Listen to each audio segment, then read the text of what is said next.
একজন শিক্ষিত বউ রান্না করে, আবার একজন অশিক্ষিত বউ রান্না করে। তাহলে দুজনের মধ্যে পার্থক্য কি?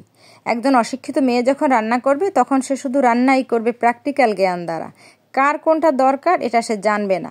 কোন খাবারে কোন পুষ্টি উপাদান আছে এ ব্যাপারে তার কোনো ধারণা থাকবে না।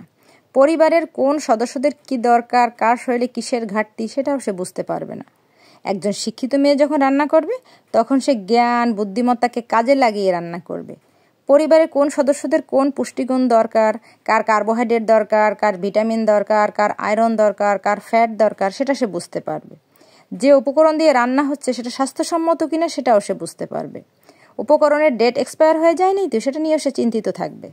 একজন শিক্ষিত মেয়ে যখন রান্না করবে তখন গ্রোসারিজের শুধু প্যাকেটিং নয়, বরং এর উপাদান দেখে নকল এবং আসলের পার্থক্য বুঝতে পারবে। একজন শিক্ষিত মেয়ে বাহিরে কাজ করে পরিবারকে আর্থিকভাবে সহায়তা দিতে পারবে। একজন শিক্ষিত মেয়ে তার সন্তানকে লালন পালন করতে পারবে, সুশিক্ষায় বড় করতে পারবে। একজন শিক্ষিত মেয়ের সাথে একজন অশিক্ষিত মেয়ের কখনোই তুলনা করতে পারেন না। শিক্ষার জ্ঞান আলাদা, যা অশিক্ষিতের সাথে তুলনা হয় না। অশিক্ষিত মানে অন্ধকার, শিক্ষা মানে আলো।